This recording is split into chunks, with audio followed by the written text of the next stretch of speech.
हेडलाइन्सने headlines प्रायोजक राम बंधू आचार, आपला टेस्ट पार्टनर।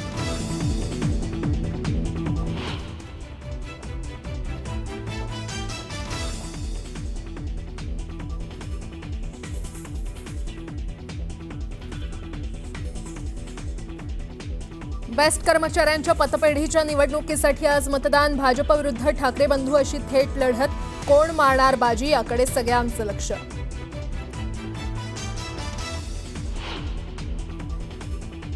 बेस्ट पतपेढी निवडणूक सुरू होण्यापूर्वीच पैसे वाटपाचा मनसेचा आरोप। पाकिटातून 1000 रुपये वाटण्यात आल्याचा व्हिडिओ शेअर करत संदीप देशपांडेंनी केला दावा।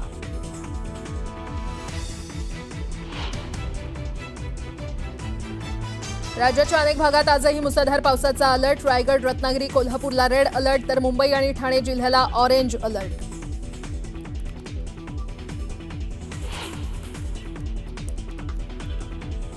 नांदेडमधील मुखेडमध्ये सलग तिसऱ्या दिवशी ढगफुटी सदृश्य पाऊस। ढगफुटीमुळे अनेक गावात पावसाचा हाहाकार। पुराचं पाणी साचल्यानं जनजीवन विस्कळीत।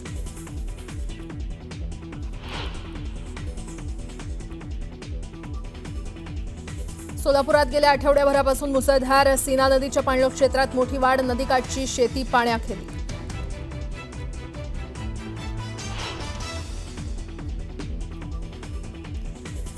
कोल्हापुरातील राधानगरी धरणाचे सर्व 7ही दरवाजे उघडले। धरण क्षेत्रात पावसाचा जोर वाढला। जिल्ह्यातील 19 बंधारेही पाण्याखाली।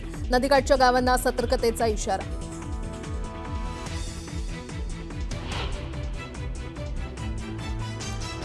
जम्मूच्या कठुआ जिल्ह्यात पुन्हा ढगफुटी। आतापर्यंत 7 जणांचा मृत्यू। तालुक्यातील शाळांना प्रशासनानं दिली सुट्टी तर वैष्णवदेवी यात्राही करण्यात आली स्थगित।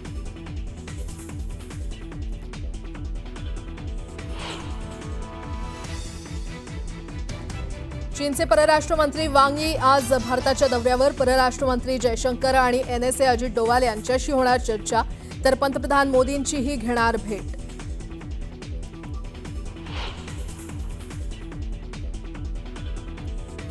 आणि अमेरिकेचे अध्यक्ष ट्रम्प यांनी युक्रेनचे अध्यक्ष झेलेन्स्की घेणार भेट। रशिया युक्रेन युद्धावर होणार चर्चा तर जर्मनी, इटली, फ्रान्स आणि इंग्लंडचेही अध्यक्ष असणार उपस्थित।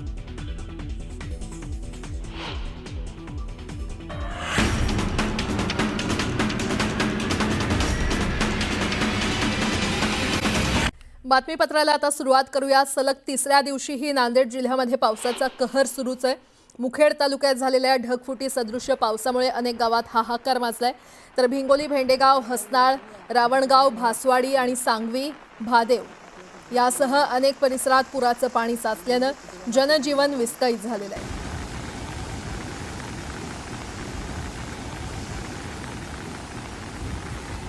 नांदेडमधली ही दृश्य आपण पाहतोय।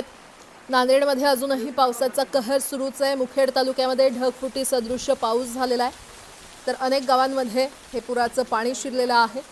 पूर परिस्थिती नांदेडमध्ये निर्माण झालेली आहे।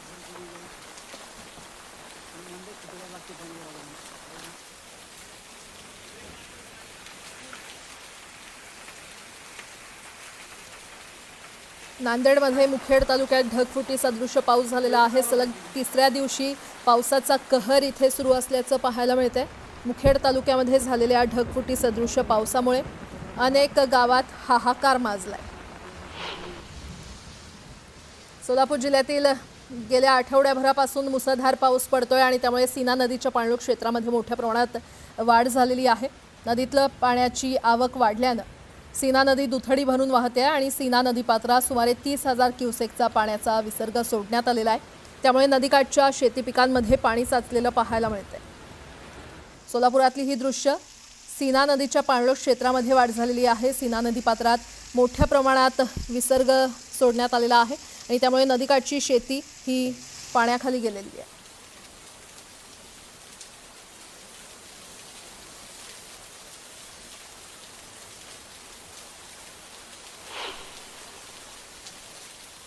आता एक मोठी बातमी. कोल्हापूरच्या राधानगरी धरणाचे सर्व दरवाजे उघडण्यात आलेले आहेत. 7ही स्वयंचलित दरवाजे उघडण्यात आलेत. धरण क्षेत्रामध्ये पावसाचा जोर वाढलाय आणि जिल्ह्यातील 19 बंधारे हे पाण्याखाली गेलेले आहेत. त्यामुळे नदीकाठच्या गावांना सतर्कतेचा इशारा देण्यात आलेला आहे. कोल्हापूरमध्ये राधानगरी धरणाचे सर्व दरवाजे उघडण्यात आलेले आहेत. 7ही स्वयंचलित दरवाजे उघडण्यात आलेले आहेत. धरण क्षेत्रामध्ये पावसाचा जोर वाढलाय आणि त्यामुळे जिल्ह्यातील 19 बंधारे हे पाण्याखाली गेलेले आहेत आणि त्यामुळे नदीकाठच्या गावांना सतर्कतेचा इशारा देण्यात आलेला आहे.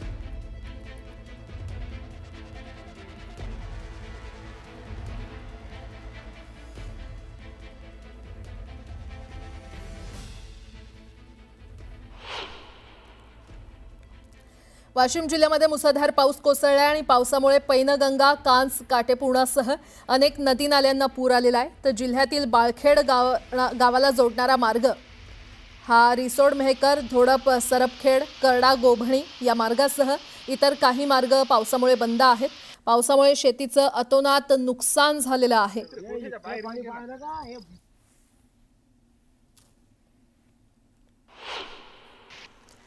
रायगड जिल्ह्याला आज रेड अलर्ट जारी करण्यात आलेला आहे. अतिमुसळधार पाऊस कोसळण्याची शक्यता हवामान खात्याकडून वर्तवण्यात आलेली आहे.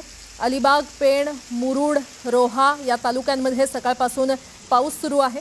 नागरिकांना सुरक्षित राहण्याच्या सूचना जिल्हा प्रशासनाकडून देण्यात आलेल्या आहेत. तर रेस्क्यू टीमला तयार राहण्याचे आदेश देण्यात आलेले आहेत. रायगडमधली ही दृश्य अलिबाग, पेण आणि मुरुड तालुक्यात जोरदार पाऊस सध्या सुरू असल्याचं पाहायला मिळते आणि त्यामुळे रायगड जिल्ह्याला पावसाचा रेड अलर्ट जारी करण्यात आलेला आहे आणि नागरिकांना सतर्कतेच्या सूचना देण्यात आलेल्या आहेत. बीडच्या सिरसाळा परिसरातील साबला कवडगाव परिसरात मध्यरात्री एक जीप पुराच्या पाण्यात वाहून गेल्याची धक्कादायक घटना घडली आहे. या जीपमध्ये 4 तरुण अडकले होते. यातील तिघांना सुरक्षित बाहेर काढण्यात पोलिसांना यश आले. एका तरुणाचा अद्यापही शोध लागलेला नाहीये. प्रशासनाकडून सध्या शोध कार्य सुरू आहे. बीडमध्ये ही घटना घडली आहे. बीडमध्ये सध्या मुसळधार पाऊस सुरू आहे आणि सिरसाळा परिसरात एक जीप वाहून गेल्याची घटना घडली आहे. दरम्यान या 3 तरुणांना सुरक्षितरित्या बाहेर काढण्यात यश आलंय तर एका तरुणाचा शोध घेतला जातोय. राहुल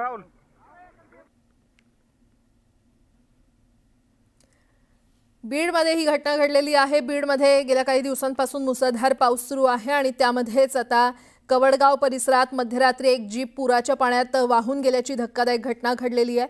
या जीपमध्ये 4 तरुण अडकले होते. यातील तिघांना सुरक्षित बाहेर काढण्यात पोलिसांना यश आलंय तर एका तरुणाचा अद्यापही शोध लागलेला नाहीये. प्रशासनाकडून या तरुणाचा शोध घेतला जातोय. त्यांना रेस्क्यू करतानाची काही दृश्य आता समोर आलेली आहेत. बीडमधली ही घटना आपण पाहतोय. बीडच्या सिरसाळा परिसरातील साबला कवडगाव परिसरात मध्यरात्री एक जीप पुराच्या पाण्यात वाहून गेल्याची धक्कादायक घटना घडली आहे. तिकडे यवतमाळ जिल्ह्यामध्ये 2 दिवस कोसळलेल्या पावसामुळे आणि यवतमाळ, पुसद, दिग्रस, उमरखेड, महागाव, राळेगाव आणि वणी तालुक्यात 1,30,000 हेक्टरवरील पिकांचं नुकसान झालेलं आहे. कापूस, सोयाबीन, तूर, केळी, हळद आणि ऊस या पिकांचं मोठं नुकसान झालेलं आहे. अनेक शेतकऱ्यांच्या शेतात तळ्याचं स्वरूप प्राप्त झालंय तर कर्ज काढून शेती फवारणी केली मात्र खत दिलं. पिकं जोमात असताना पुराच्या पाण्यानं शेतातील पिकांचं नुकसान झाल्यानं शेतकरी खचून गेलाय.